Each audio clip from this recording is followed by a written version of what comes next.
One of the sponsors has been with us from the beginning is our friends out in North Carolina, Highland K9 at Tactical Police K9, letter K number 9, training.com. They are full service from top to bottom, left to right, north, south, east to west. They have everything, pointy ears, floppy ears, whatever you want. And they are a full service kennel doing seminars as well as handler schools for completed dogs and as well as green dogs. So be sure to hit them up, Highland K9 at tacticalpoliceK9training.com. The Fergusons are fantastic people. Jason's been on the podcast as well, so go look up his episode. Our one of my favorite sponsors is Dogtra. The folks over at dogtra.com. They've been doing this for a long time, guys. Their e-collars, bark collars, everything they do, we love it. We have a great relationship with them. They give a discount code WDR10 for 10% off any single item over $200. I tell everybody I have a kennel full of Dogtra e-collars. Most importantly, I have a kennel full of Dogtra bark collars. The YS600 to me is the best piece of equipment in all of dogs. Check them out, dogtra.com. Check them out on Instagram at dogtraofficial. We really like the guys at Ray Allen Manufacturing. They've been around for freaking ever. They were making working dog equipment before there were working dogs for working bison, apparently. So, and their product designer is one of our favorite people, Matt Wilson. We love Matt. So rayallen.com. And everyone thinks, it's only for police and military dogs. And that's not the case. If you have a working dog, whether it's police and military or search and rescue or even hunting, and even if you got pets, they have literally everything minus the dog and the patrol car that you would need to outfit a working team or a pet team for anything, whether it be scent work, whether it be AKC or UKC scent work, all the way up to explosive and narcotics detection for military and police teams and everything in between. So be sure to hit them up at rayallen.com. Use the discount code Working Dog Radio spelled out for 10% off your order. Absolutely, not even probably. Our first sponsor and longest sponsor is Arno over at ALM. Probably, to me anyways, one of the best guys in all canine. His website, almk9equipment.com. You can get on there, give him a call, email him. He's the only guy you're going to talk to. almk9equipment.com. He has easily the best tugs in the business. His bite suits are amazing. They last for a long time. Ted will tell you he's got the same jacket since Noah threw the ark out there. And his hidden sleeve, I still say, is the best in the business. Check him out. Use a discount code WD Radio, all spelled out, 10% off your first order. Check him out on Instagram, ALMK9 Equipment. All right, everybody, we are back. Working Dog Radio, broadcasting the bite. Another great episode. I am Eric Stambro from over here in Northeast Ohio. With me, as always, from Tulsa, Oklahoma, is Ted Summers. Ted, what is going on? You're wearing a hoodie, dude. It's cold again. Like cold again, really? It's Oklahoma, man, and it's definitely allergy season. When I went outside today, and it looked like my cars are all covered in getting pollen. It's disgusting. So, yeah, I'm dying. But yeah, it sucked. So yeah, I got a hoodie on. I guess the cold front came in. It rained last night, and so I've been working the green dogs today and the pet dogs. I had to tell a pet person today that the dog didn't love her. I don't think she listens to the show. If she does, it's nothing. I mean, I'll tell everybody what I said to her. I told her that if she died in her house and nobody found her for 2 weeks, he'd eat her. I mean, so she's like, no, he loves me. I'm like, 2022, Ted will be talking differently to pet owners. Well, I had to be reminded that I cannot talk to her. I can't talk to her like I talk to police officers, because normally I'm like, don't put your hand anywhere you wouldn't put your dick, or I say shit like that, and I pet people, I can't say that. So yeah, I definitely am. In my intern Paul, he was in the Army and he's a Marine. He's as bad as I am, and sometimes worse. And we're like, I was like, we gotta figure out some filters, because I'm not. It's been a minute since I've had to talk to civilians about dog training. So like, so I have to polish that up a little bit. So other than that, I got to work the pet dogs today. They're doing really well. We have a Dutch Shepherd Blue Heeler mix, and his name is Cinco. And he's a cool, like, little herder looking thingy and likes to work. So That's cool. Yeah. So what about you? You finished your blowout yet? Yeah, I got the handler class going on. Tomorrow after handler class, I have the another. I know it's a surprise. I have another tattoo appointment, getting my left leg sleeved out. So that'll be the finish on that. So that'll be both arms, legs, my full back, and here, and a little bit of my stomach. So that'll be it until the fall, because it becomes boating season here, and I don't get fresh tattoos in the summer. So I'll be starting in the fall, though, finishing off the full suit. And I've been asked a lot of times, no, nothing below the collar or nothing above the collar, nothing on my hands except for that one, nothing on my feet, obviously nothing on the moneymaker here, the face. You know, I can't have anything on there. One of our former guests would disagree, Jake. Right? Yeah. The dude's so, but anyways, just plugging away. It's 83 today. It was gorgeous today. And then I'm driving up after the tattoo appointment straight to Muscatatuck, which is a military base up in Indiana. There's a search and rescue and K9 LE seminar that I was asked to help at. I thought it was Saturday and Sunday. It's actually Friday, Saturday, and Sunday. So I have to go up a day early, which really kind of screws me. So 3 days. If I would have paid attention, I would not have scheduled it because of the handler class going on. So, but anyways, other than that, you were talking about that mix you have. So we get we do a ton on the pet side, a ton of German Shepherds, probably more Shepherds than anything. The second breed that we do more than anything are doodles of some sort. So I was thinking, and I want to really work on this, is making a Maladoodle and see a Malinois, just see where that goes. If we can make a Malinois with curly hair, not fur, I think we could probably make some money on that bit. Can you imagine giving announcements on a felony traffic stop with that? That dude look out of the car and be bopping out. Oh, and it'd be fucking Dorito chip ears up like this with this fucking curly shit coming off of it. And he'd be like, oh, he ain't gonna bite me. He probably will, but like, no, I mean, and then bam, bites. So yeah, it's gonna take some. I gotta get the chemistry set out and try to figure that one out. But so, anyways, what do we got going on tonight? So, 2020 has been 2020 was the lost year. It was, it was a weird series of events. Lots of stuff was canceled. We had HRDs cancel, everything else. But we're picking back up with seminar season, hot and heavy coming in for 2021. So we have the guys on tonight, Joe and Matt from Blueline. If everybody remembers, Eric and I were instructors at the first Blueline in Pennsylvania. Blast. And yeah, and it was great show, run very, very well. Lots of great instructors. There was a ton of fucking handlers there. And so this year it's in St. Louis. And yeah, so with that, we have Matt and Joe. Guys, what's up? How you doing, guys? How are you? Thanks for having us, man. Thanks for having us. Yeah, we'd love to. We've had you on before. We did the live show from from Blueline last time. It was only like 15 minutes. It was just like, oh, so what's going on? And so it wasn't a whole lot of in-depth anything, but that's what this is going to fill in. So before we do that, let's talk a little bit about who you guys are and how we got to this conversation today. We'll talk about the conference stuff first, but Matt, why don't you go first since you're on my left?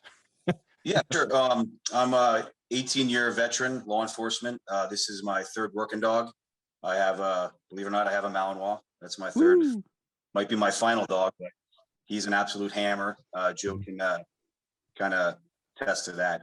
But yeah, not to say that we've done it all and stuff, but when I say that we've been involved in a lot of sandwiches in law enforcement with these dogs, so we decided that all the stuff that we learned, that we trained, that it's time to give back, and that's the best way to do it. It's like being a coach, man. If you got it, you got to give it back. So we decided to create this conference for handlers by handlers. So me and Joe are active canine guys, man. We are on the street. We're doing interdiction.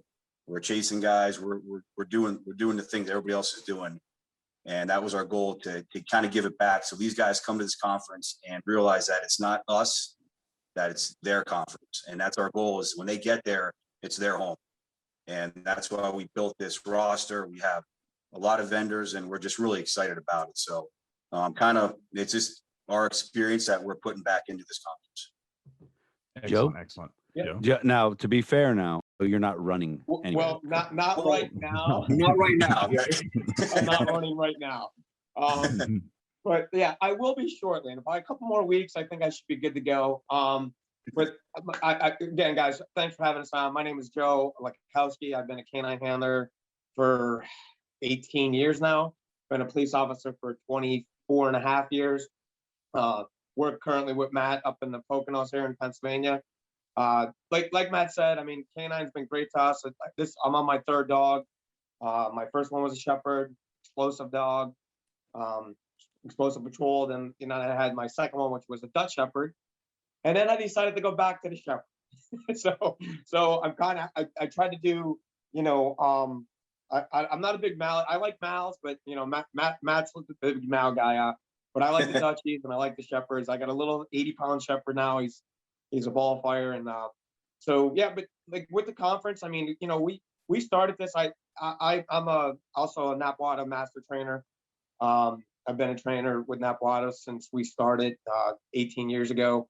Been with the organization, and with being a master trainer, you have to do continuing education. And I started going to a lot of these different conferences. I just saw the need for it, and to get different instructors from all over the United States, like different parts, and just to hear how guys do it on the East Coast and compared to the West Coast. It's just, you get all the guys in the room and together. It's just like a phenomenal thing to do. So, that's why we kind of brought it together, and and hopefully, we moved it to St. Louis this year. And like you said, man, last year was just a nightmare. We had to cancel Pittsburgh like everybody else. So we're just looking to get back to some normalcy, to get back to some normal, have a conference, have a good time with our brothers and sisters, and learn some stuff, and hopefully bring it back to the streets and stay safe.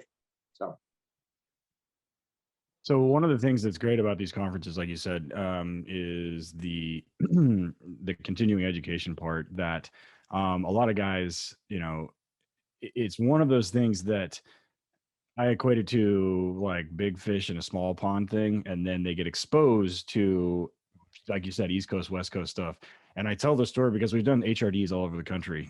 Certain areas of the country, I'm surprised. There's dudes there that, they have a 6-foot leash. That's it. Mm-hmm. And that's all they use, right? Like they do a shitload of off-leash work. And then you go to other parts of the country and they have like open their trunk, and it's like, it looks like Ray Allen leashes in the back of it. I met some dudes up in I think Massachusetts, somebody up there. Maybe he was from Connecticut or something. But that kid had like a 400-foot line. He could clear a building from his car. And I was like, "What's up with that?" And he was like, "Oh yeah." He was like, "We have a policy." I'm like, "You have a policy with a 400-foot line?" He was like, "Oh, the dog's never off leash." I'm like, "Never?" He was like, "Never." I'm like, "Oh, okay. Well, I guess that makes sense. That means I guess that's why you have 400 leashes in your car." Yeah. But hearing that is interesting because I tell that story to guys in like Texas who they're just kind of do whatever they want in some places. They're like, "What do you mean they have a policy?" I'm like, "Oh, they do stuff different over there." So it gets people thinking, which is good because that's what we need. We need exposure, right? So you've brought a lot of people in covering a lot of topics, and including Eric and I. Everybody knows. If you've been to our thing, we're changing it this year. It'll be different. But who else? Eric, what's on the list of guys that we've got coming? They have a ton. And here's the thing. So if you listen, we love the people that like to see our stuff, right? If you have come to see Ted and I at HRD or all the other seminars that we taught at, or we had standing room only at Blueline in 2019. We had a good turnout. We got you a bigger room this year. This year, you guys are in the bigger room. We got you a bigger classroom. You guys should be good. That was just a little self-plug there. But listen, guys, and if you know us and if you have access to us, that's awesome and everything. Go to other classes. I appreciate the love, and I appreciate looking in the audience and seeing friends and friendly faces. That's really awesome. But you're not learning shit from me. You already know it from me. I tell my guys from my training group that were there at the first conference. I'm like, hey man, go to this guy's class. Go to this guy's class. I look up and they're in my class. I'm like, I love you guys, but what are you doing? But one thing it was good for, we would talk shit about him. Like normally we're like, oh, one of our guys, and then we could just point him out and be Oh, like, yeah, that guy, him, right? him. That dude right there. Yeah. This is about him. This And is then the they're like, policy maker, that guy. yeah, I We have regret the coming to this named now. after guy. Exactly. So, yeah. So the point being is that there's a ton of good instructors. It's not an overwhelming amount.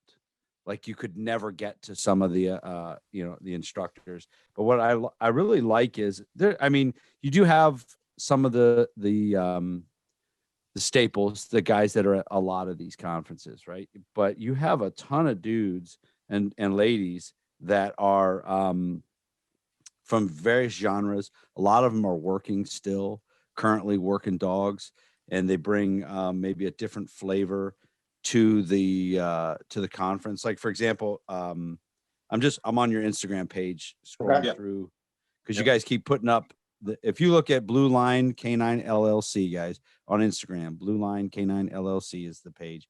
They put up the profiles of their instructors. They'll throw one up every couple few days when they either get someone signed up or when they just want to, throw up who they are. So for example, I'll just look at one.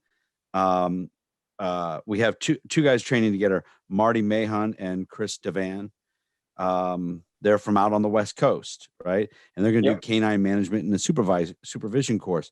That is super important. And we talk about that a lot because supervisors don't go to canine school.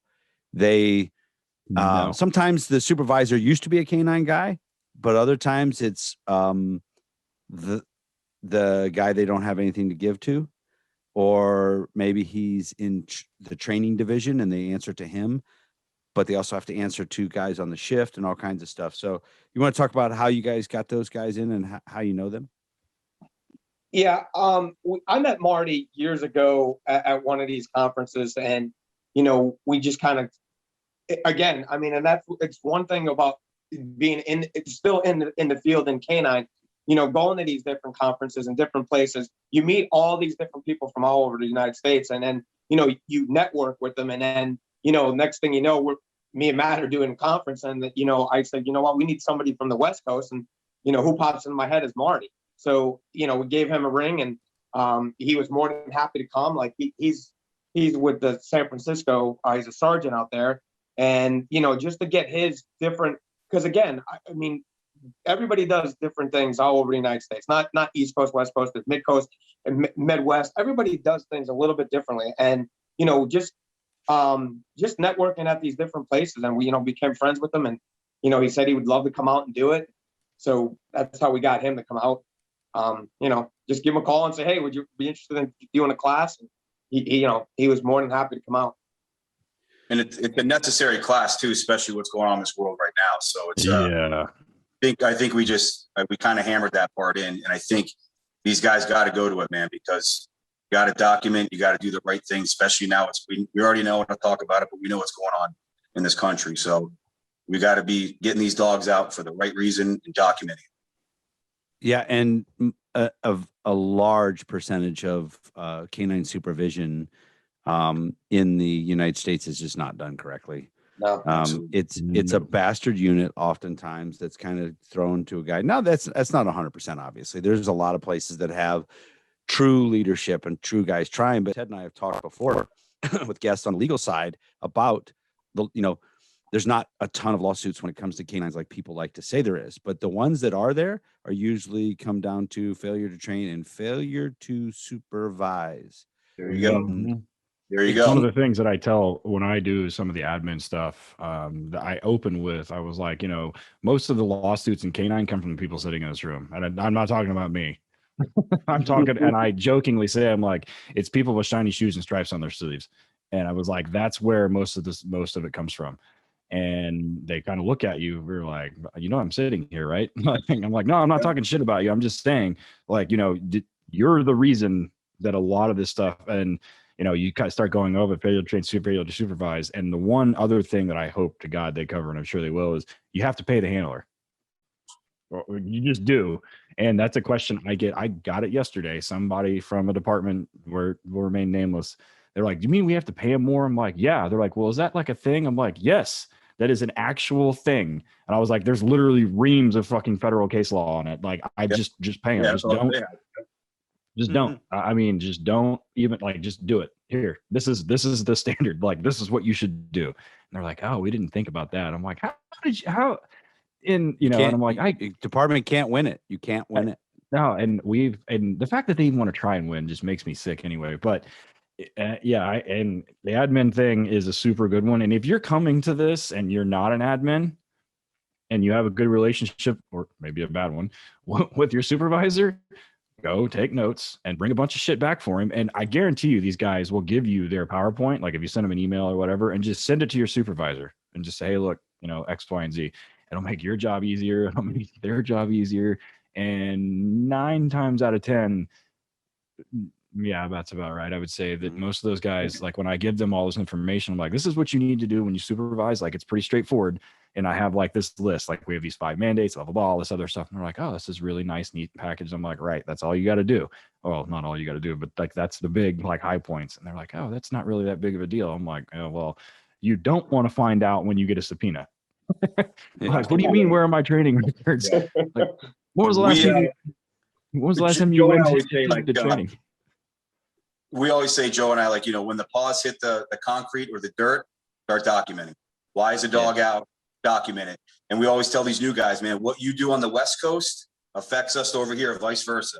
So when you deploy that dog on the West Coast and something bad happens, guess who it affects? It affects us. So we try to get that. So, man, we're all on it together. So we affect each other. And, you know, we're big, but we affect each other. So we got to get that across to these guys. So I'm going through looking at some instructors, and it looks like you guys snagged a couple dudes from locally to you, from the Pocono Mountain Regional Police. Now it looks like Scott Dunlap and Brent Schoenfeld maybe came from the Matt Nero Barber School. From like, you guys are family members from here up. Good bunch of guys, man. Yeah, Scott Dunlap, he is one of the SWAT team leaders. The dude knows his stuff. I was actually involved in a shooting with him, and I saw him in action, first aid, a trooper that was shot right through the shoulder. So, I mean, I've seen him in action. It's the real deal. And like our SWAT team, he's one of the head guys there and medic. And then the doctor, he runs a whole unit, man. It's trauma unit. This guy is no joke. You could call him for any question. He'll get you an answer. So that's going to be a really cool class. And I think we're going to have, Joe, if I'm correct, we have now like a kind of like a dog where they can actually show what they're going to be doing with the dog too. So kind of more hands-on. I think 2 years ago we didn't have that. So be more interactive. Yeah, that's and here's the thing too. When you talk to guys like that, or you see guys like that, so sure, they're going to give you the medical class, the first aid and more. I think is what their class is called, K9 first aid and more. But you're still a cop first. They're still cop first. I guarantee you there's going to be some stuff in there on humans. And then there is always the nighttime stuff where the guys are hanging around and having a beer. Yep. And you can go, you can go talk to those dudes. And I guarantee you, they'll tell you in 5 seconds, bring up tourniquets, and they'll tell you what you've been doing wrong with them. Yep. And, different things like that. That's one of the best things about Blueline is the, the after hour stuff where we're all hanging out and everything like that. We have a ton of people that come up to Ted and I love it. We'll talk about, to any of them about anything. And all the dudes are like that. I'm like, I didn't make it to that guy's class. I'm going to go over and fanboy on him and talk to him a little bit. Yeah. So being in St. Louis, I'm assuming beer is going to. Yeah. We might have a few.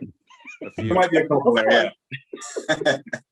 So we've had Michael Goosby on the show, and I see that he is on your list of instructors there from the LA. So he's bringing a West Coast flair over to everything as well. He's been on our show.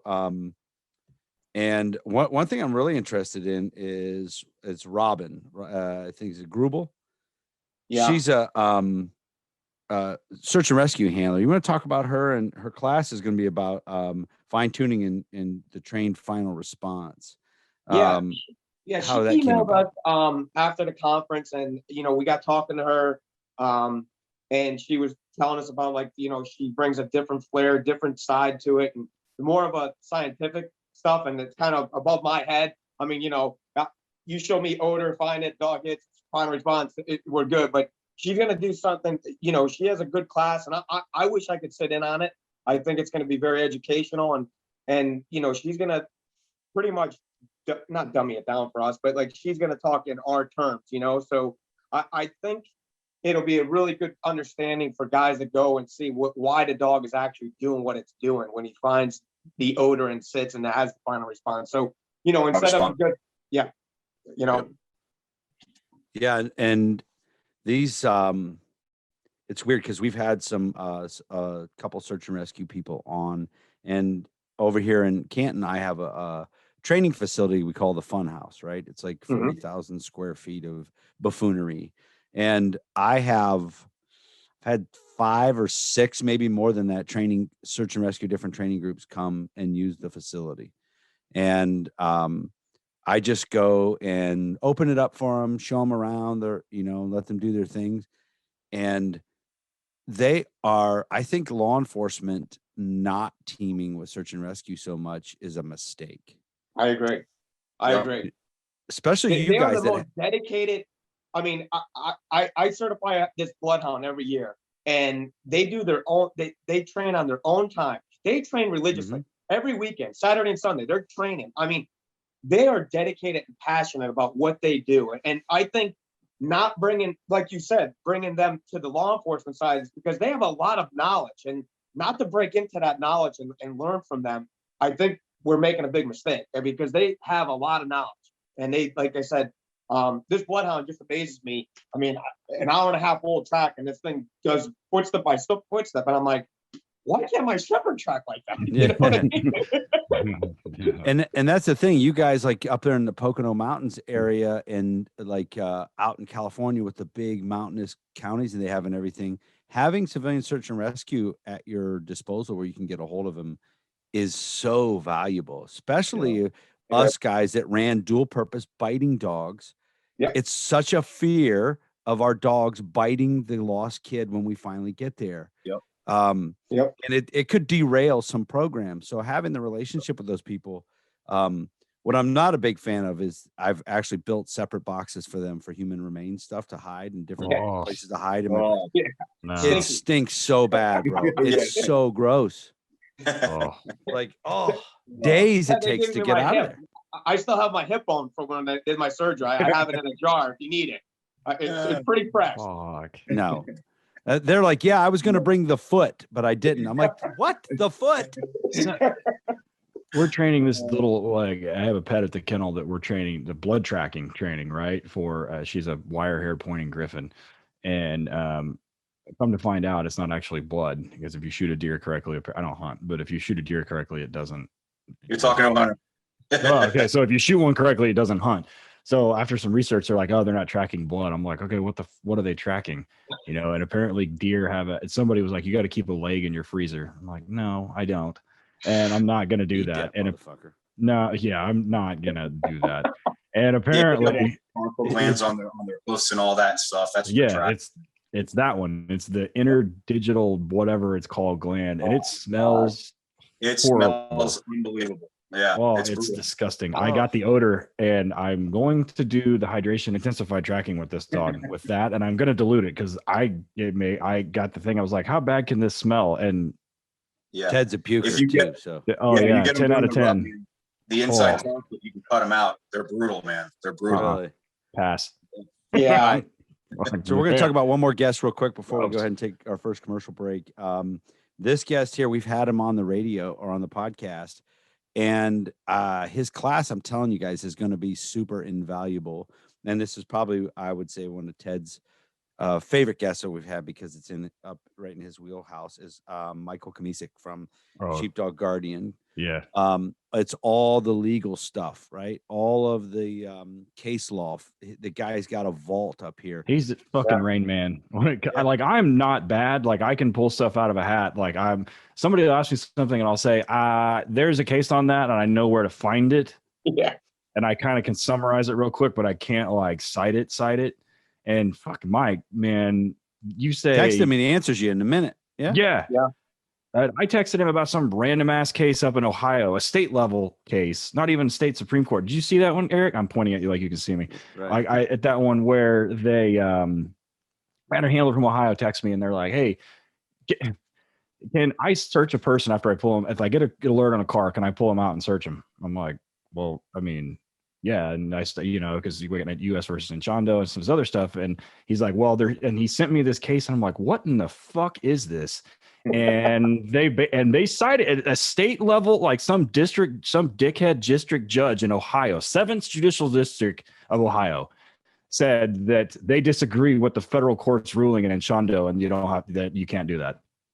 Yeah. Okay. I was like, I just kind of sat there for a second, looking at my computer screen, and my answer to him was like, "Well, I guess if you're in the 7th Judicial District in Ohio, federal law doesn't fucking matter. So no, you can't. I guess I don't know." But I emailed Mike. I was like, "Have you seen this?" And like seconds later, he emailed me back. He's like, "Oh yeah, dude," and he starts like rattling it off and found me the concurring and the dissenting opinions, and I was like, Jesus. But I'm good. But that dude, like, his class will be awesome. Yeah, his class will be great. And what I like about Michael is he's a cop. Yeah. Cop for a long time and a canine handler. So he knows how cops think and the way they have to testify and things like that. And he can put it right there for you to do it instead of, too much jargon can get befuddled, muddy the waters. But I always insist that there are lots and lots and lots of cops and lots of supervisors that don't even know things as basic as Graham versus Connor. They actually don't know. Yeah. You would think, well, I think I heard of that. There's something with Tennessee versus somebody. Is that something, is that a thing? Florida versus Harris, they've never heard of. The lack of Jardines. And that's the thing. Everybody now at in-service training, all in-service training is how to talk to people and all this other stuff. But this is what you guys got to, be able to get, because guys, I got news for you. Defense attorneys are learning. They're learning this stuff. Yeah. So you need to not get twisted into a pretzel on the stand. You need to have your stuff straight. So Michael and his sheepdog guardian, they're really, really good. If you want to listen to the episode on there, we just covered a few cases and it was really, really good. Yeah. So we're going to go ahead and take our first commercial break. And we come back. I want to back up a little bit and talk to you guys about the dogs that you have, the dogs that you work, and things like that. I like to kind of delve into that a little bit. So don't skip through the commercials. We have great sponsors, including our Blueline folks. We talk about them in there, and we have discount codes for a lot of things. So do not skip. So sorry to interrupt the great conversation we are having, but we have amazing sponsors that we need to bring to you. One of our favorites, one of our oldest, is Southern Coast K9. The folks down there, the Heisers, they are great folks down there in New Smyrna, Florida, right? They got everything you need to do down there, guys. Full service kennel, southerncoastk9.com. Give them a call, 877-903-DOGS. The Southern Coast K9 folks have killer dogs, guys. Everyone we've seen have been badass. Check them out on Instagram at Southern Coast K9. Everybody knows that training is super important. One of the best training conferences in the country is HITS. It's by canine handlers for canine handlers. HITS K9, letter K, number 9.net. The largest vendor show in the country, the largest giveaway for handlers in the country, and some of the most skilled instructors in the country, plus Eric and I. We're going to be there July 6th through the 9th in Scottsdale, Arizona, bringing the HRD Roadshow to everyone there, doing the presentation about scenario-based training. And then they've got everybody there from the industry to do fantastic presentations. Also, classifies and certify for your training hours when you come back to your department. So it's going to be in Scottsdale, Arizona, July 6th to the 9th. Be sure to hit up Jeff Barrett, 863-529-5113, or hits K9, letter K number 9.net. The other big thing that guys mess around with and don't get right is nutrition for their dogs. Our good friends down at Kinetic Dog Food, they got it right. Especially if you own a kennel. There's all kinds of problems that go along with owning a kennel with a lot of dogs, kennel stress and things. These guys are great. They service some of the largest kennels in the country. KineticDogFood.com. Their stuff is so good. Give them a call, 513-615-6904. Kinetic Dog Food on Instagram. Wonderful people, wonderful food. Check them out, KineticDogFood.com. Next up, we have a sponsor that's been with us for quite a while, Quick Derm by Vet Care. This stuff is magic. For whatever reason, working dogs have this uncanny ability to hurt themselves in fantastic and magical ways. Don't let small problems be big ones. Happy tail, torn up paws. One of our good buddies and also one of our interviews, Jake Hutchinson, had his dog got kicked in the face by a horse. The stitches were healed up very quickly with Vet Care. I use it on my tattoos. Alicia just got a new one and she's using it as well. Stuff is magic. So hit them up at vetcare.us. Use the discount code 10WDR for 10% off your first order. Awesome stuff. Our brand new sponsor, guys, and he's a good dude, man. He really is a good dude, good trainer. He's been on the podcast, friend of ours. He's worked with us at HRD, great decoy. Jim O'Brien down at NC K9 in North Carolina. Obviously, NC stands for North Carolina. NC K9, letter K number 9. Great stuff, guys. Their police dogs are good. Floppy ear, pointy ear, dual purpose, single purpose, handler schools, better weather than we have in Ohio. Give him a call, 919-438-0141. Check out his website, nck9.us. Hit him up on Instagram at nck9llc. For them, guys, training is not a job. It is their life. All right, everybody, we're back. Working Dog Radio. We just stared at each other like weirdos for 5 seconds straight while we put the commercials in. Nobody got up and left. One of our favorite stories. Rick. We had our buddy Rick Walterbeek on, and we're like, hey, we're going to stare at each other for 5 seconds where we put the commercials in. So we go, okay, we're going to take a break. Rick got up and walked out of the room. It was the best. Absolute best thing. Ted and I just both went. Ted and I both went like that. Just, what? I was like, just I thought it was an actual commercial break. I was like, all right, I guess. I mean, I love Rick though. Speaking of which, I need to email. I want some of the hot sauce. So yeah, he's got death-defying hot sauce. Oh man, if you guys like hot shit, that dude. Not too hot, man. Yeah, but you guys eat. But Joe, you eat scrapple. Like, don't talk to me about. No, I don't eat scrapple. No. Yes, you do. No way. It's from your area of the country. Like you guys were trying to give me like those scrapple rolls or some shit. That was a trick. Oh, no. Okay. Well, I didn't eat it, but I was like, "What is it?" And just eat it. It's just they're like, it's a flat hot dog. I'm like, no, it's not a flat hot dog. Why is it in bread? why is it cooked like this? And I have so many questions. What is this? And nobody can find it. No, I knew. Yeah, so kielbasa in half and flat. Yeah, that's about the only thing you do. So you guys each are on your third dog, right? Yep. If I remember right here. Long time in K9. So Matt, let's start with you. Let's talk about a little bit about each dog, what you liked and what you did not like about each dog, and what you would kind of put together if you could. So my first dog was Kane. He was a shepherd, purebred shepherd. He was from Budapest, and phenomenal dog, phenomenal tracking.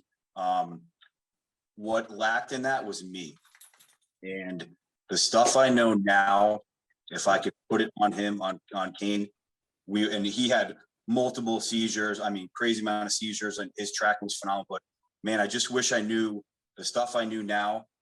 It's almost like, I kind of cheated him, I felt, then I moved on to K9 Nico. He was a cross. He was half shepherd, half mountain law. Phenomenal, man. I always said I caught lightning in a bottle with him. The dog just had everything. I actually, believe it or not to be weird, but I froze his sperm because the dog just had it. He had everything. He had the bite aspect, the tracking, the nose, the social. He just had everything. And then he passed away on duty 2017. And Joe, we can talk about that, but that still gives me chills. But and then I decided to go with the purebred mountain law. And boy, has that been a ride. I can hear Joe laughing right now. You guys have no idea. This dog has literally, he's challenged everything that we thought in training. And now we're a team where everything's great. But I'll tell you what, the first year was unbelievable, man. Just a hard dog, man. And but we became he's now 4, and we're a team, man. He's a street sweeper. I was involved in a critical incident last March, very critical, involved a shooting where he tracked and found a guy, and I don't want to get too much into it, but I'm sure you guys will hear about it. But he did a phenomenal job. I was actually engaged in shooting and basically pounding rounds over this dog while the suspect was charging at me, and this dog was lunging at him, taking rounds over his head. So right there, you know, when you got that dog, put him in a car, man. That's a lifesaver dog right there. Yeah. Did you go down in size as you got in the year? No, he didn't. We tried. Well, yeah, Joe, we No. tried. That was the goal. I wanted to get a little 55-pound Malinois. Somehow we picked him up, and he was, what, 85 pounds? 90. So you can say, 100. he's a hammer, man. Yeah. You guys would like his bite. It's just bone crushing, man. Bone crushing. I like Yeah. that. We have some of those in our training group. We have a 130-pound Malinois in ours. Oh. And everybody that's likes cool. those until they do a fucking 2-mile track. You got to throw his fat ass over a fence. Oh yeah. Or unless you're the decoy. Yeah. Yeah. Or you're decoying him.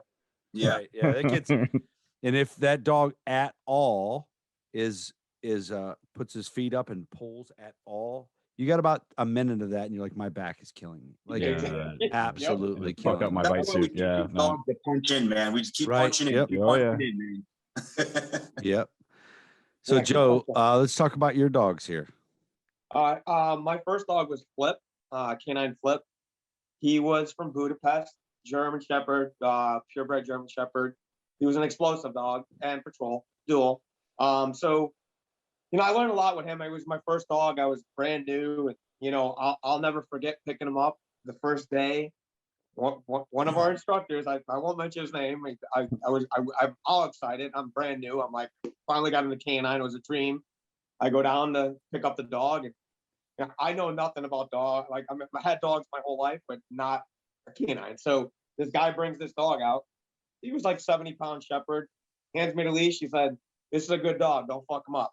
And he just turned around and walked away. Left me in the field. I'm holding the leash. This dog's going all crazy. I'm like, No what pressure. do I do with this thing? You know what I mean? So I'm like, so he's like, just throw a ball with him. I'm like, this dog's gonna come up and eat me. So, but Flip was he was a really solid dog, level-headed, clear mind. I mean, for my first dog, it was like the perfect dog because he was, you know, I know he was an explosive dog, but his search pattern, everything about him was really good. And I mean, right then when I first started, you know, my first couple of weeks of training, I knew that I was going to be canine, or I wanted to be canine for the rest of my life, because it was just life changing. And you know, we had that moment, and you know, he was my first dog. He's like my kid. I don't have kids, but like he was like my baby. I mean, so you know, we did a lot of stuff, good stuff. I mean, we got to search a lot of different things. You know, for the racetrack, obviously we have Pocono racetrack. So I did a lot of searches there. On the Army base, we actually had one live find. So I get called real quick. I don't want to go too into detail, but get called to the Army base. This guy's trying to get on the Army base.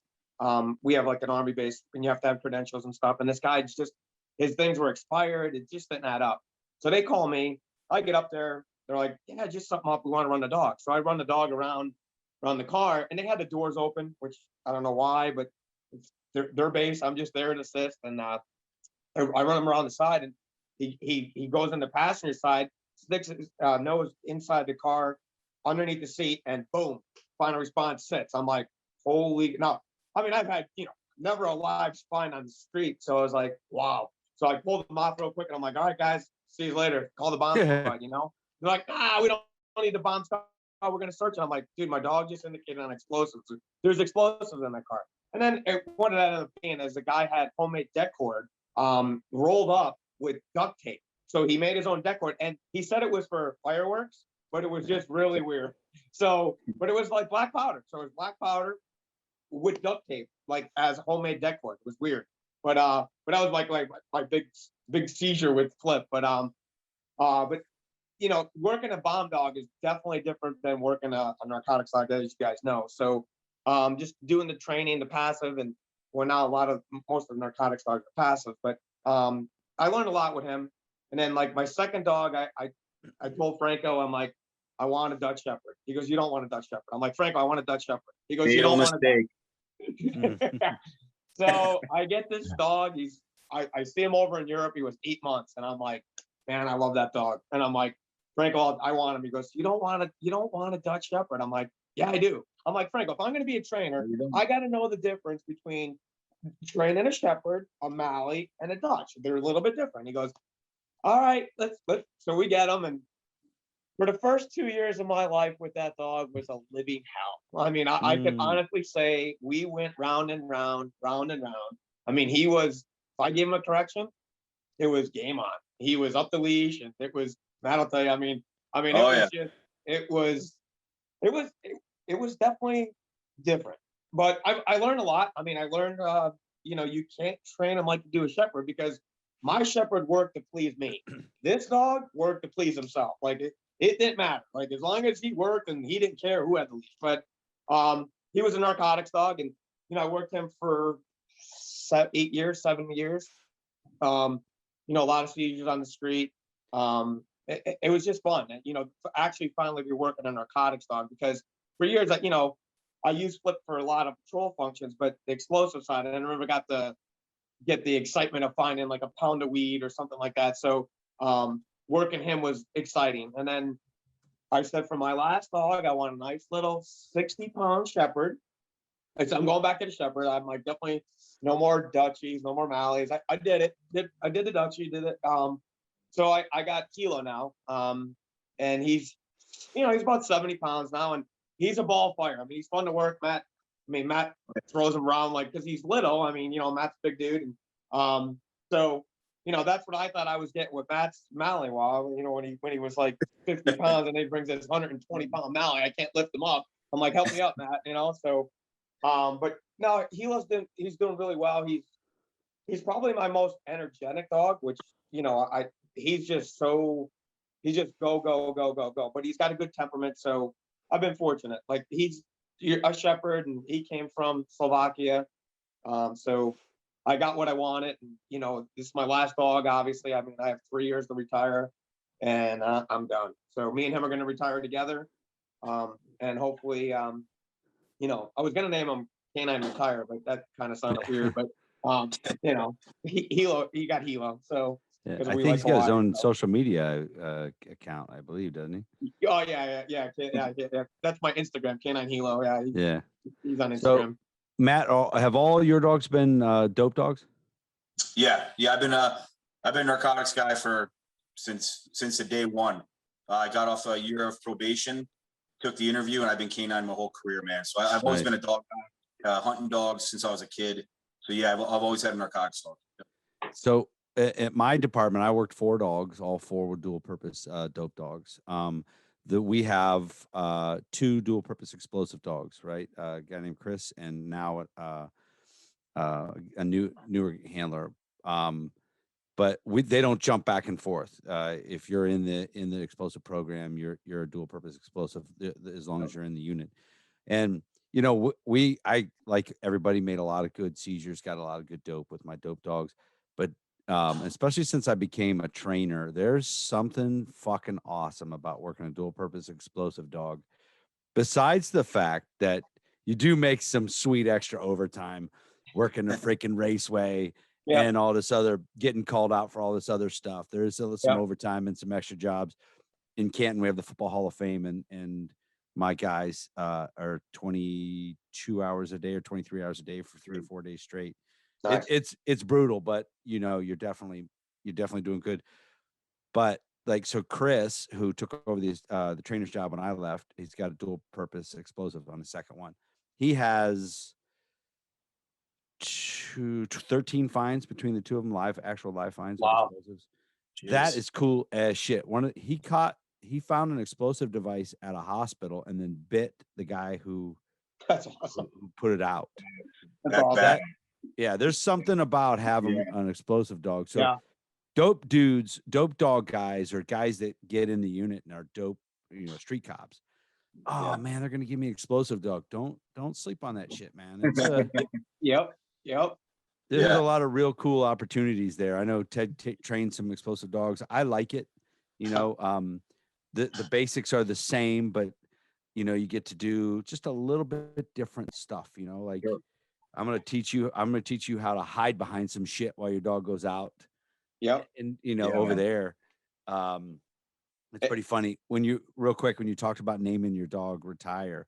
Ted and I were in I think it was Louisiana, and there was the Oh handler my there. God. I know what you're about to say. There was a handler there whose out command was his own last name.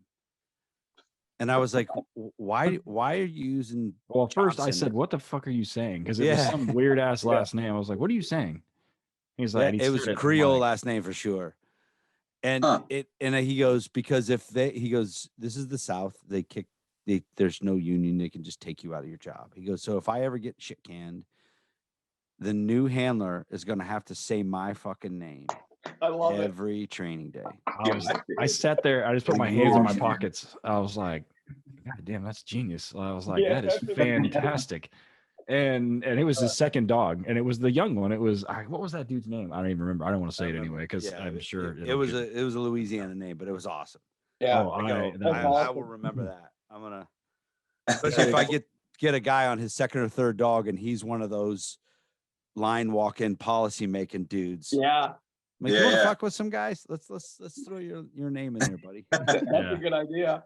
We have the explosive dog I'm working now. Well, for those that follow me on whatever social media, you know, I've got Pepper the Dutchie here with me. She's Melnick's new dog for the show, CBS SEAL team. And Melnick, because of he's actually a police officer. He's been on the show. He's actually a police officer in Indiana still. Aside from being, I don't even know what his name is on the show. He's gonna be so mad. But his new dog, and I got to do some stuff with her because he gets to train with some military units and has access to some stuff that like not even some cops do. So he gets to train with some guys. So I did actual explosives with her, and I got to do some shit with her that I had always wanted to do. That I saw a bunch of stuff that was some trainers that I really, really respect do. And I was never able to do it because there was too much on the line. And if it didn't work, I had to fix it. And so it turned out really cool. She has an insanely good independent hunt. Like I can turn her loose in the fucking parking lot and she'll go find it. And I can just stand there and wait. And I can mark it and recall her back from there. And she comes back at Mach 10. I have to catch her with a fucking tug. And it is like catching a PSA dog. And she's a rad little dog. I mean, and you know, oh yeah. Well, when Melnick gets her back, I mean, I'm sure she's gonna smoke him a couple of times, which whatever, it's fine. He won't die. He fell out of a helicopter last month. He'll be fine. Yeah, he'll be fine. Yeah. He'll be good. Fine. Yeah. He'll be fine. So before we go on our next commercial break, I do want to talk to you guys a training question real quick. This actually may take you a few minutes to answer it, but and to be fair, I went on a rant. I don't know when was that, a few months ago, about dudes wearing Master Trainer hats and shirts at functions and how ridiculous it is. And I messaged Joe and I said, hey, just so you know, I talked some shit on the episode, but Joe is one of the dudes that I mentioned. We mentioned you specifically in the episode. I said, all right, there's guys that are legit. And not saying that Master Trainers aren't, but I'm telling you, if you show up wearing a hat or a t-shirt at a conference, we're making fun of you. Everyone there is making fun of you. So, but one of the things that Master Trainers have to do on a pretty regular basis is certifying people. You guys have both been around a million dogs at this point in certifications. What is the consistent mistakes that are made by guys on certification day that could have been avoided? I mean, if the dog has no out, they weren't going to have an out on certification day. Correct. That's something they have to work on elsewhere. And I know a lot of the Master Trainers then will pull guys aside and work with them separately. But on certification day, the nerves and everything going on, what do you see consistently as mistakes that cost them? Me, You want to go? yeah, I'll go. I think the biggest thing I see is like, if you train like you, so my the way I look at it is like, if you train every day and you train like legit for the street, how you're going to train in patrol on every day, certification should be a joke.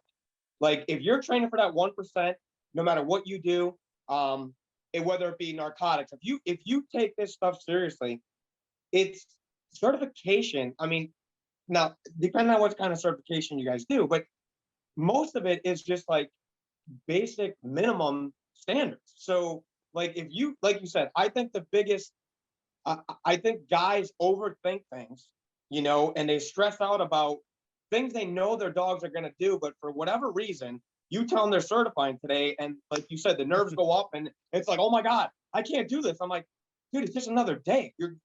You just did this the last 5 months in a row. So just take it as a normal training day, train like you do on the street, and this should be a joke, you know. And narcotics, I think guys overthink where they think that where I'm going to put stuff or where the master trainer is going to hide stuff. Well, maybe he put it in that, you know, electrical box. Like, I think guys think too much. Just instead of trusting your dog, number one, just let the dog do it. Get out of the dog's way. If you train consistently, and you should have no problem with it. But I think guys get over nervous, and I just think they overthink things, and they just stress out about, like, I never, like, when people tell me to certify, I'm like, okay, what do you want me to do? You want me to do an out, recall? Because if you do it in training, like if you called me up and said, hey Joe, bring your dog, and you said, hey Joe, certified today, recall, do it. I should be able to do it if I'm training the proper way. You know, if I'm training the way, if I'm doing my maintenance training like I should, it should go smooth. And like you said, you got dogs that don't out. But again, if a dog's not going to out, you know, 15 times during training, and you bring him the day of certification, just because you're certifying doesn't mean that dog's going to out. It's not going to happen. He doesn't know. The dog No, doesn't he know. doesn't know. Like, he's not going to make you look like a superstar if he won't out. So I just think guys overthink things. And, you know, to me, training, you know, certification is just another training. It is just like, let's, you know, have fun and let the dog do his thing. And if you're doing your proper maintenance, certification, I mean, it's not, I mean, I just have fun with it. And I tell guys all the time, I'm like, just relax. It's just another day. Like, all right, you're doing a scenario, building search. Okay. I mean, you've done thousands and thousands of building search. Don't get in front of the dog. Don't cue the dog. Don't do anything stupid. Do the stuff that you've done in training from this point, and then you'll be fine, you know? So I think that's, you know, some of the big things that guys, I just, you know, when you tell guys they're certified, it's like, oh my God, like, just do it, you know? Matt, what about you, buddy? I don't want to, I piggyback off of Joe. I totally agree everything he said. Certification, I think there's got to be a change eventually. And this is, I'm sorry to go down this road, but we're NAPWDA, so majority of the outs to certify the dog, the decoy is standing. All my deployments, and I'll use me as an example, I'm not going to say how many numbers, but all my apprehensions have been on the ground. So my question is, how do we got to start turning the corner and start certifying these dogs done right with training to get these dogs on the ground. To me, everything goes to the ground. I'm a big ground guy, frontal, rolling dogs. To me, ground fighting is where it's at. If I can get this dog comfortable on the ground and we start getting physical and this dog is still punching in, we got ourselves a dog here. But we got to start out and from the ground. We got to do it the right way. There's got to be training. But to me, if I'm going to be a defense lawyer, the first thing I'm going to say, well, how do you certify? Well, we stand and out the dog. Well, my client was on the ground, your dog never out. So we're showing a picture to this dog that's different from the street. I could ask you, how many bites have you had? How many have been on the ground? Probably, I bet you we're in the high 90s. You know what I mean? Unless the guy's in a tree and stuff, but everybody I talk to, their apprehension has been on the ground, and we're not outing dogs from the ground. So, I mean, that's one thing I think we got to start pushing. I mean, I know a lot of guys are, but I guarantee a majority aren't. So I think that's what we got to start kind of pushing that corner. How do we do it? I mean, it's got to be, back tie, all that. We got to do it the right way. So a lot of guys are going to get bit and stuff, but I think we got to start pushing that. That's my take on certification. I mean, you know, I like to I think we got to push it a little bit, because I think there's a glaring thing when a defense lawyer sees how we certify. Ted, And to just to add, I don't think guys should be training for certification. I think guys should be training for that 1% of the guys that you're gonna, you're gonna get that guy that's high on meth or PCP so I guess maybe we take training, and everybody does everywhere, but we kind of try to train. I hate when guys say, well, I got to train for certification. What do you mean? I mean, you should be training above certification. If you train at a higher level, when you go to certified, like I said, it should be easy, So I think a lot of that, is incorporated in the training, maintenance training. And like I said, if you're training at a higher level and, above certification, doing stuff like trying to roll the dog and then having the dog out, and just taking a dog to the next level and the team to the next level, come certification, there should be no nerves. It should just be like, let's have fun. I mean, just go out there and have fun, It's interesting. We have one of the neighboring states has a mandatory state standard that they've changed it recently, but it was kind of very involved. Within that, there was a mandatory call off. At one point, it was call off of a fleeing decoy, then it was passive, and then they kind of went back and forth and everything else. But not my guys, but I hear and have seen guys train for certification over there, and they just fucking hammer a dog for like 3 weeks on call offs, right? And how do people train call offs? You send the dog and you call him back, right? 100 fucking times. So they go through and they pass certification and they go out, they go to work the next night, and they have to send the dog, and the dog doesn't go. Guess what happens? You're absolutely right. He doesn't leave the handler, and the handler's like, what the fuck happened? I'm like, well, you did 999 call-offs in a row, bro. What do you think the 1,000th was going to be, man? Some of those were tied to a tree, the leaf. That's a valid point. And that's why, like I say, you shouldn't train for certification. I mean, that's like my biggest pet peeve. That's a perfect example. You hit the nail on the head there. I mean, that's a perfect example of why guys should be training at higher level than a certification. And I don't know. And they try to, they do, some of the things that I've seen, guys train, maybe differently. And, and the 2 weeks before certification, like you said, they try to cram everything in and hammer the dog on everything that he needs to do. Well, that's not, you're not teaching a dog, and the dog's not learning. I mean, if you're not consistently doing these things over, the year or whatever, how long your cert is, I mean, you're doing no justice for the dog and the team. You really aren't, But that's a great point. I mean, you've seen it. I mean, it happens all the time. Oh yeah.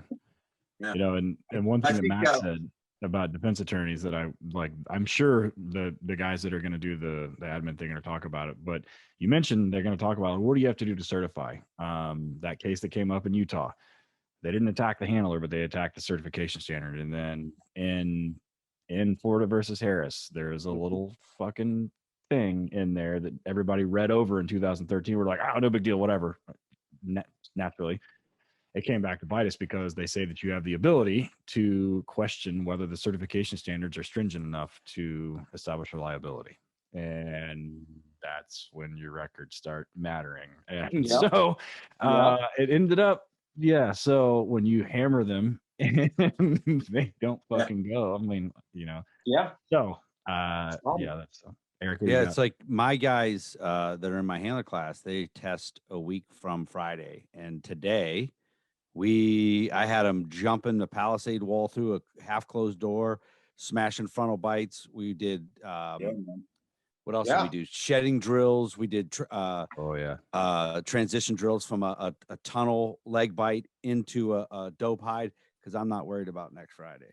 No. Right. I mean, So it's funny, but it's funny what you were talking about, Matt. So at the Police Canine Association, we tried for a little while to write a different national standard that we were going to kind of present. And I ended up certifying a couple of guys in it, but it ended up being where it was going to we had a lawyer saying it's going to take a while for you to do this. There's a lot of a liability that you could get into based on that type of stuff. And the guys just weren't really interested in doing it. And that was cool. But one of the couple things that we changed is, and this is something that drives me nuts with lots of certifying bodies, is they're still teaching aggression to gunfire. And that drives me crazy, you know, instead of, so what we were doing was just a false start with gunfire, you know, the handler fires or the decoy fires or whatever. And the dog just stays there because I'm not worried about the dog. I'm not worried about the dog going down and biting the bad guy with the gun. I'm worried about him biting the handler who's firing back, which is what a lot of them teach. And then we added in there where the building search that we had to do was in a dark room. Because my whole thing was, I want your dog to show me, I don't really care so much about a legal standard. I want to know that that dog is going to not get you killed, that he's going to do what he's supposed to do. So at least one of the bites, either an area search or a building search, had to be in the dark room. And that's where we did the out also. We did the verbal out from the dark room out. And I'm like, if he'll do that, we're good. Yeah. You know what I mean? And but it never really took off. So what are you gonna do? Not even certifying on the ground. Just are they doing it? Are you guys out there doing it? Are you trying to out the dog from the ground because of this, street bite? Are you doing that? Maybe not the certification, but one thing is Joe and I, we are big on pushing these dogs. And I don't want to say weak point, but I want to find the dog's weak point. And when I find that weak point, I'm going to capitalize on it and I'm going to build it. I'm going to make that a strong point, and we're going to keep going. We're going to build apexes on this dog, and I'm getting this dog ready for the street. I want this dog to see it in training, because when you hit the street, you're going to say, what the hell just happened? And I want that dog to say, man, I think I've seen this before. I can do this. We don't want these dogs tails between the legs. So Joe and I are big on that and pushing these dogs, not breaking them, but we're building them, and we keep building and building. And by the time we build them, it's time to retire. You get to that point. Yeah. And it's just to touch on that. I mean, when we're decoying each other's dogs, I always look at it as like, I'm your sparring partner for the street. So I'm going to make you good, man. I'm going to take it to you, but it's going to be fun. So no matter what I put on you, you're going to see it. And then when you see this in the street, it's going to be like, I've seen this with Joe, so I'm good. So, like, that's what we're, as a decoy. And I always go back to the decoy mindset, because that's where most of my bringing up was with Franco. And, he always just stressed to me, and, with the decoy side of it, like, I'm his best friend. You're the handler's obviously the dog's best friend, but I'm the second best friend. I'm going to take that dog to the next level as a decoy. So I'm always thinking, I'm your sparring partner. I'm going to make you strong for the street. We're going to train for that 1%, and it's going to be fun, and we're going to have a lot of fun doing it. And, it's just like Matt said, I mean, we stress on just pushing. I mean, let's see what we could do today, and I mean, that's, but in fun. And it's, if the dogs don't see it in training, they have to see it in training. And you guys know, I mean, we try to simulate everything that we could possibly throw at these dogs that they may encounter in the street. And I think a lot of, when you go to certification, if you're doing all that stuff, like you said, cert, I'm not worried about next week. I mean, because you're training at a higher level. So when you have to do a cert, and it's like, okay, you want me to send them a recall and then do an out? Okay, what else? Anything else? Want me to helicopter them, throw them on the ground, roll them a few times? Yeah. I mean, so Yeah, we're big on that, man. It's win. When that dog leaves that field, he's winning. He's got the big S on his chest. His chest is all puffed up. He's in that car. He's pacing. He's waiting for the next time to come out. But we're building giants in these cars. I'm going to put my bike suit on. I'm going to put it on. I don't care. Get it on right now. No leg bites though. No leg bites. No leg bites. Yeah, no leg bites. We'll put them on the table for you. Yeah, so. There you go. The other thing Ted and I have talked about too is in the certification, I wouldn't think it's a bad idea if there's maybe a quick little case law test, but just a few questions, just a few, not a ton, just a few. Guys will struggle with that. Yeah. Just to keep your mind going. Yep. Yeah. And because most policies that I've ever seen, they take the wording from Grand versus Connor and just stick it in the policy, Mhm. right? And then guys look at it and they're like, yeah, I've read that somewhere. That we all know totality of circumstances. We know all Mhm. that stuff. You don't know where that comes from. So if you put that little blurb on a test, there's a lot of guys that would pick the wrong answer of what Yeah. case law that's from. It's a Yeah, great idea. Yeah, that is a great idea. Now, do you guys in Ohio have a state certification? we do. Our state Okay. certification is full dual purpose. There's single and Okay. dual purpose, of course. It's very similar to USPCA and kind of a mix of NAPWDA USPCA mixture. There's no like the USPCA man boxes and stuff like that. We don't have anything like that. Right. There's a recall out. There's a pat down and a pat down push off. They're still teaching aggression to gunfire. The decoy fires, runs, fires when the dog's halfway. There's no interior dope. It's just exterior dope hides as far as on the vehicles. They have to do vehicle. Here's something weird about Ohio. So say you have a weed dog, so you're doing 4 odors. You have to do 12 hides on certification day mixed between vehicles and buildings. There's got to be at least one blank car and at least one blank building or a blank room. Explosive dogs, and this is to tell you, they wrote this when explosive dogs weren't that prevalent. There's 7 odors that we certify in Ohio on explosives, and they only have to find them once each. Really? So there's 7 hides mixed between the 2 vehicles. Because when I first got into it, I was like, we got to do 21 hides, Yeah, that's a lot. because it's 3 hides per odor of dope. And they're like, no, it's just it's just 7 odors split between vehicles and buildings. And what you actually don't, you just call the car. So you run the odors. You're supposed to come back and tell the evaluator those 3 vehicles were hot. Oh, okay. And no one does that. Nobody does that. Okay. They still, because the dudes can't remember. Yeah, They can't do it and come back to you and go, you're "Fuck, too nervous. Where Yeah. were those?" And they don't have to tell you where it's at. They just have to call the car hot because Oh, with really? the explosive dog, if they hit on it, you're like, get Well, the right. fuck out. Right. Go, Now, go. Well, So- see, in PA, we don't even have a state certification. Yeah, So, it's like, that's why we kind of certify under NAPWDA. And, I do like that they did change. So with gunfire now, with NAPWDA certification, that you got to fire 2 rounds. The decoy fires 2 rounds. Dog's got to stay in a position. Then the handler fires 2 rounds. Yeah, Dog perfect. can't break position. Right. Perfect. Perfect. Yeah, Yep. so I'm glad that we changed that, because it makes no sense if a guy's firing rounds at me, am I going to send my dog after him? I never understood that, but I mean, Yeah. but they changed it, so that's why, and we don't do the dirty pat down anymore. Well, I say the push off, because with the case law, and so they changed that too. So I'm glad certain certifications are evolving with the case law. I think that's important. So it's good to see that, but I don't know. Ohio is not changing. They don't give a shit. Wow. Like, They don't care. I don't even teach. I don't work the push off Yeah, at all. The No, we don't even. first day they see it is at certification, and it usually catches them off guard. Dogs are, oh shit, but they all do it. Yeah.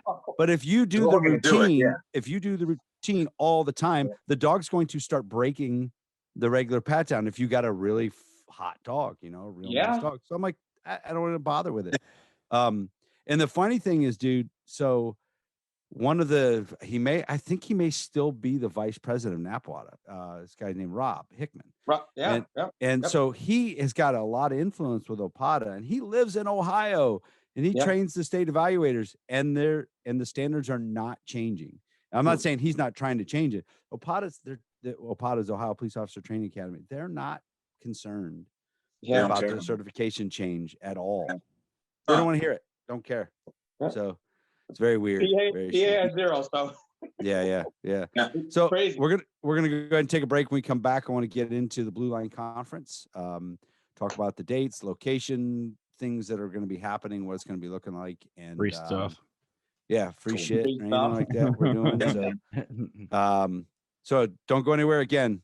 don't fast forward through the commercials. I know you guys do, but if you do, at the bottom of the show notes on every episode are the discount codes and the links to all of our sponsors. So stick around. Working Dog Radio, we love our sponsors.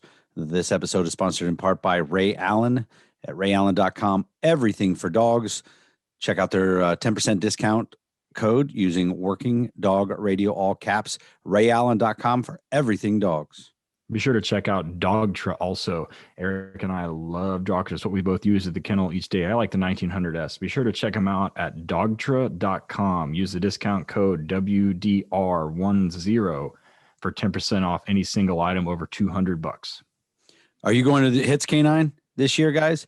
The biggest and best conference in the United States, July 6th through the 9th, Scottsdale, Arizona. HitsK9.net. Give Jeff Baird a call, 863-529-5113. Making sure you have the right dog food is a super important part of running a working dog, whether it be police dogs, military dogs, or hunting dogs, or search and rescue. We like Kinetic Dog Food. The guys at Kinetic can be found at kineticdogfood.com. Area code 513-615-6904. Hit them up. We got a brand new sponsor, our good buddy Jim O'Brien down at NC-K9 in North Carolina. Full service kennel, police dogs, single purpose, dual purpose, handler schools, trainer schools. Check them out, nck9.us. All right, we are back. I started laughing because I thought Ted was going to start choking. I was trying not like to. start coughing like, on it. Oh, my fucking allergies are killing me. I'm ugh. Yeah. So we're back with Joe and Matt, the boys from Blueline. We had a blast last time, didn't we, Ted? I thought we had a good time. Yeah, it was well run, great location. Hotel was great. Conference rooms were awesome. And I mean, it was extremely well run. One of the things that's that sucks about some of those shows, I've been to some that aren't well run, and it's a fucking nightmare. Like, you can't get checked in, you don't get your pass right, they spell your name wrong. I mean, I've been to SHOT Show a couple of times, and even that's a cluster sometimes. I mean, I can't imagine the scale of that, like running that. It's a then the whole thing, you got a dog with you, and then they're like, kind of looking at you, and so which, I mean, SHOT Show is like massive, right? And people are like, oh, K9. You're like, no, like there's like two K9 dudes there, and like I think K2 was there, and then like the Sylvan guys or something, but that was it. So no, the Blueline Conference was run extremely well. Check-in went really well when we were there. The booth spaces were fantastic. We had power. I was super happy with that. And Wi-Fi. Wi-Fi that worked. Yeah. Not some BS Wi-Fi. But to be honest with you, now let's be honest. The reason why it went so well is because you guys have women helping you. True. Not two knuckle draggers standing there. What's your name? I can't remember the alphabet. Yeah. Whatever. We'll have a team out there too. We're going to need a team definitely out there. So there's no doubt. Yeah. So talk a little bit, because we talked about it at the conference before, and Joe and I communicate every once in a while. We'll talk about if you thought you were just going to throw a conference together, how ridiculous that statement is. Yeah. Well, I mean, the first year was definitely shocking. Like when you realize, like, that they want to charge you for a keg of beer $1,000, and you're like, what? $1,000? I could have 15 kegs here. But it is definitely, there's a lot to it. It's not just like, hey, let's call the hotel and get some rooms and get some instructors, and it'll be a good time. But there's a lot that goes into it. We're learning things like pipe and drape, and like, it's just mind-boggling. And plus is a big thing in the hotel thing. So if it's $4 plus, you got to pay for this or that, and it's just like, what is plus? I'm like, could somebody explain this to me? I'm like, just tell me the price. But it's definitely, it was eye-opening. I'll say that. I mean, it's definitely a lot of work goes into it, and we appreciate the kind comments. I mean, it did, hopefully we'll have a smooth run of one in St. Louis, but there was things we did that we could have improved on, and hopefully we do it this year. And you learn from your mistakes, like everything. And with the one big thing I think that we just lost, because like it was our first one, and we were running around, we were getting pulled in like 15 different directions, and like we should have went around and talked to our vendors, and because those are the people that make the conference. Our vendors, our sponsors, those are the people that come and make the show possible, and our instructors, obviously our instructors. Without the instructors, we're not going to have it. So there's just a lot that goes to it, and we appreciate the instructors, and we try to do different things for them, and try to accommodate the vendors as well best we could, because without them we wouldn't have it. We wouldn't have a conference. And the thing is nice that everybody comes together, and it's just a great, if we could learn one thing from that conference and that could save somebody's life, or take something back that could change somebody's life, with training, it's well worth all the hard work and all the stuff behind the scenes. To us, it's worth it. So I think that's why we do it. That's why we strive to make it the best conference that we could. And again, we're both cops, and we know training dogs, and when you talk about, well, a hot dog is $5 plus. I'm like, what? It's just like, it's just like crazy. But you learn. The plus. It says a lot about you guys, because here you on the first conference, you made millions, of course. Millions in your bank. Yeah. I'm actually calling you from my island in Hawaii. Right. Yeah. But your first conference went off well. I didn't expect a shit show, but it's a first time thing for guys who aren't conference people. Yeah. And I thought you guys did really well. But Thank to you. come back and do it again, it shows where your heart is and what it's actually about. Yeah. I know. We talked, Joe, about how and why you ended up in St. Louis and things like that. And but now it wouldn't have mattered. Your governor in Pennsylvania was not letting shit happen anyway. No. If it was in Pittsburgh, we probably wouldn't be having it, because it'd be shut down. He is like, they just finally let, I think, restaurants open to 70%.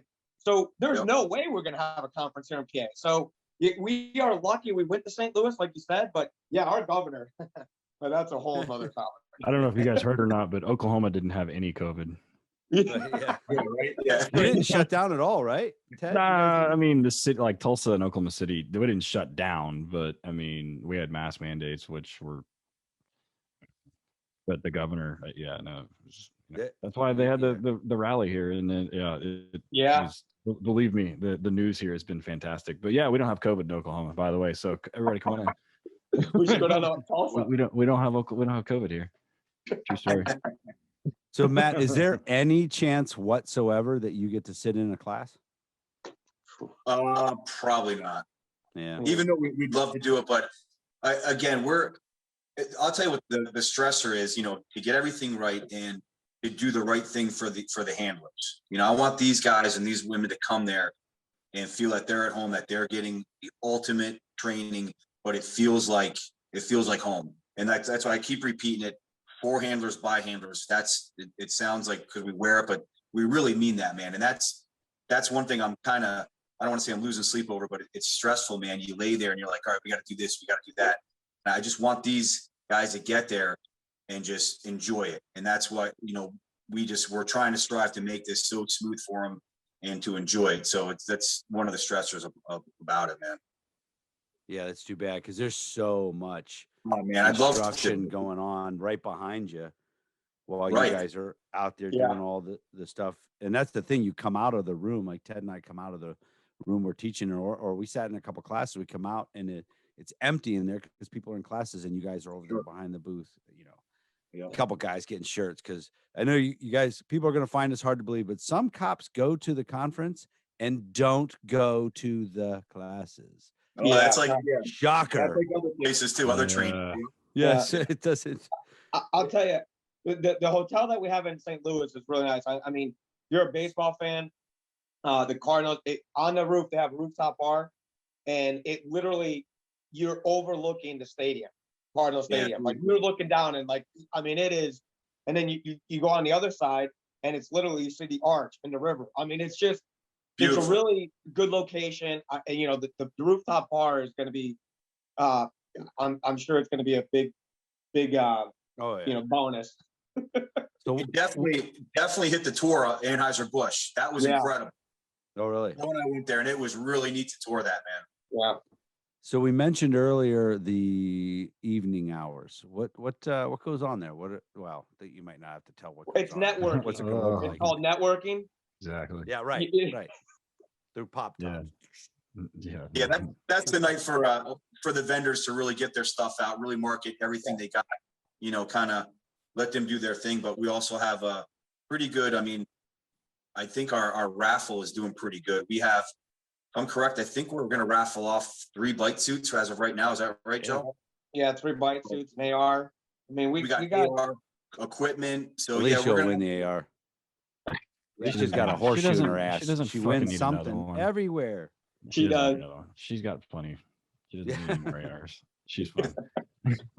she need more fucking Yeah, ARs. but those nights are going to be great, man. Guys, you know, have some beers, chill out, go to the vendors, make sure you visit all the vendors, and win some stuff, man. You know?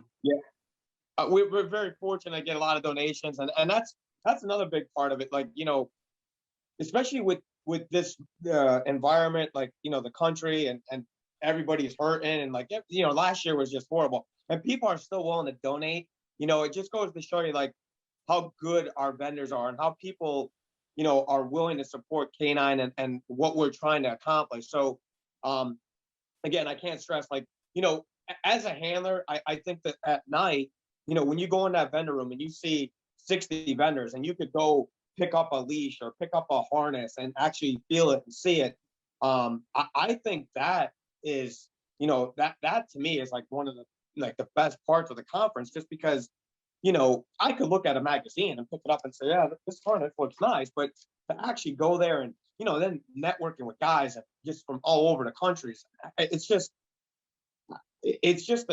a good brotherhood and sisterhood. Like it brings us together because we're all doing the same thing. We're all canine handlers. We all walk the streets. We all do the same patrol and you know, just in different parts of the country. And it's just great to be together with all like-minded people, you know. And Sure, man. yeah, that's what I think. You know, the vendor hall and all that stuff, the raffles, I think that's, you know, the classes are obviously awesome as well, but I'm just saying that's, you know, I look forward to networking and socializing and just being around like the same like-minded people. And I think after this COVID and this last year, I think we all need it. You know, I mean, I know we do in Pennsylvania, you know, just to get around people, because like we can't even have like Thanksgiving dinner, our governor said. I mean, we can't, I mean, it's like, you know, but it's just ridiculous. So hopefully St. Louis will be, you know, good for everybody and it'll just bring us all back together, you know. So throw out the dates and how people can sign up if they have not already done so. It's the Ballpark Hilton. It's May 25th, 26th, 27th. And you can go on BluelineK9Training.com. We're on Instagram, Facebook. You can go right on the .com and you can register online. Very simple, very quick. And me and Joe, there's a phone number and we're always available, man. You call us anytime. Get a hold of us either on it's K9 Hilo, K9 Creed, Blueline K9. We're just like you guys, man. So we've had guys on Instagram get a hold of us on our personal accounts and we talk to them. So, you know, if you're interested, get a hold of us either way, man, and we'll get you there, man. Is a lot of these things, if guys drag their feet, they might lose out on the host hotels. Yeah. You think that's going to be like, cops are the worst. We're the worst. Last minute at everything. If you want to stay there, get on it quick. Yeah. Yeah. We're discounted. Yeah. Yeah. So yeah, you definitely. Yeah, you're in downtown St. St. Louis Louis. St. Louis is not fucking cheap. No. No, And, it's I mean, not. it's really expensive. So I mean, yeah, we definitely, they actually, I mean, the per diem rate is pretty good. I mean, I think it's $141 a night, which for downtown St. Louis, it seems like, but it's really not. You look around, I mean, and where that location of the hotel is, like I'm literally, like I'm telling you, on the rooftop bar, you see the arch. It's just, you know, to me, it's just breathtaking. I mean, it's just something you don't normally see here in PA, you know. So it's like, right, you know, for $141, I could stay there. It's super nice hotel, super good location, not far from like, you know, restaurants, bars. You know, Anheuser-Busch is like a couple blocks away, and you know, we did the tour. They do tours, so hopefully we could do something with them, and you know, it'll be a really good time. The location is, I think it's a good location. Even though we have the vendor hall setup is kind of, the classes are kind of surrounded around it. So you're kind of, once you come up those escalators, man, everything's on that floor. So it's a pretty good hub how we have it set up. So you guys will like it. Excellent, excellent. Yeah, so everybody hit me up on Facebook, Instagram, go like. Of course, Eric and I are going to be there. We're going to do some recording while we're there. Of course, we're instructing, so we'll be there. And oh, this is not my job, but Alicia and our other guy will get with some of our sponsors, and I'm sure we can probably bring some stuff to throw into the raffle. I don't know what, but we'll go to people that sponsor this podcast, and they're all Canine people, so they'll Awesome. I don't know what, but we'll figure it out. We'll figure it out. I don't know what. Where are you at? Van S K9 on Instagram is where the most of my content goes. Facebook right now is just all pet dog stuff. So check out Van S K9 on Instagram. How about you? Torchlight K9, letter K number 9, and then Torchlight Pets on Instagram is the pet side. We did an Easter post with all the pet dogs had fucking bunny ears on, so that was fun. Yeah, so but there's lots of those photos there. Then on Facebook the same thing, Torchlight K9, Torchlight Pets, and my personal is _Summers on Instagram, which is where it's mainly more canine stuff. There's not a lot of pet stuff on that one, but it's mainly canine stuff, so that's where you can find me. And then these guys also, you can get them. We'll put all that stuff in the show notes. Alicia and our other guy will put all that stuff in the show notes. But yeah, this episode's been fantastic. I know it would be. And man, I can't wait to May. So I can't decide if I want to drive or not because it's only like 5 hours from Tulsa. So our buddy Hagner will be there. He lives in St. Louis. So yeah, man. Yeah, man. But hey, guys, we really appreciate it. Like, what you guys do for us as well. I mean, we appreciate everything that all the shares on Facebook and Instagram means a lot to us, as canine handlers. And, we really appreciate it. This interview was great. We always look forward to seeing you guys. It was really good. Really a pleasure. Yeah, we appreciate you guys. Man. You can tell you guys, we're all canine, we're all family, man. We appreciate it. Mm-hmm. Yeah, excellent, for sure. excellent. All right, boys. Have a good night. All right, too, thank you guys. Appreciate it. Be safe, man. Be safe. See you guys.